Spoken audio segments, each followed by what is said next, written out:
Hi Ryan, so I just made this video just to explain it to you. We did go through this and we spent about 3 weeks doing the questions in full, and you had a test on it.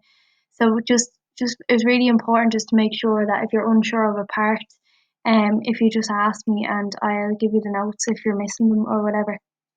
So just your question that you have.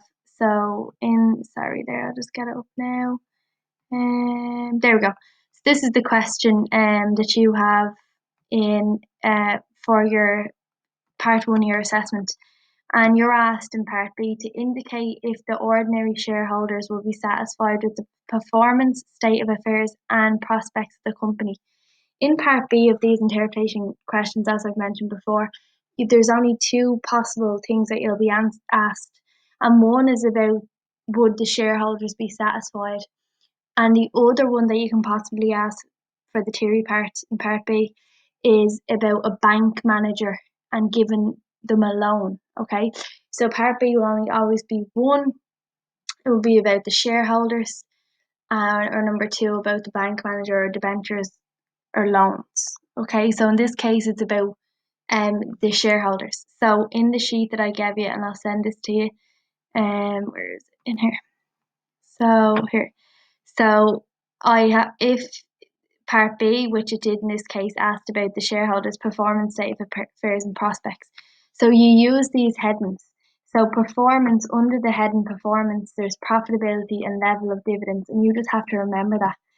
So you have to just talk about is the business profitable, and if you haven't already worked out the return on capital employed from part A, you just have to work it out here so you can make a comment on it.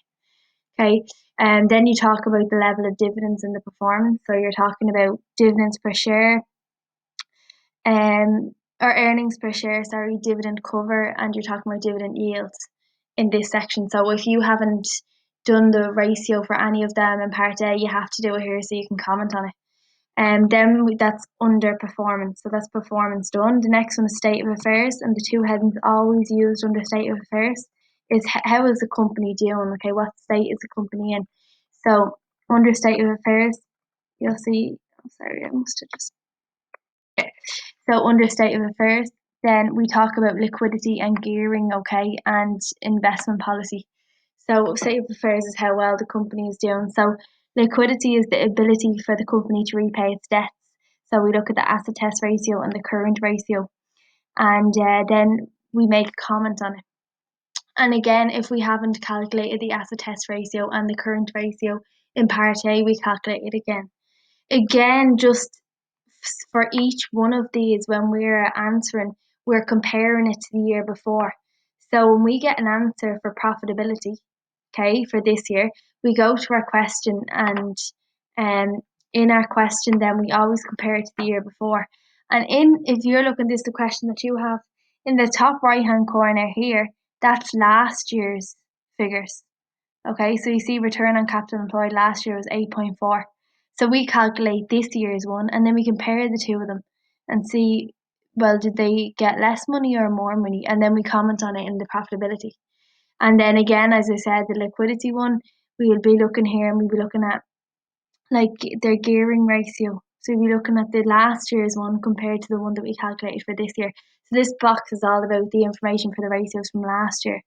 So just going back to the question then, so that's performance, state of affairs, is liquidity, gearing as well. Okay, so gearing is the amount of money a company is using, as I mentioned before, the amount of money that they're using from their own money or from people that like lenders, investors. So if you have a lowly geared company, and that means that it's really good because you're using your money to operate the company rather than investors and loans to operate the company.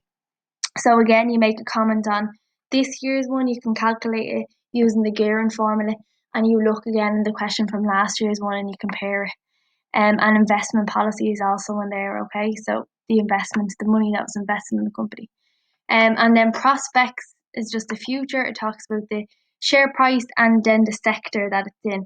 Okay, I hope this helps, but you just have to learn off the headings for the first one there, okay? Thanks.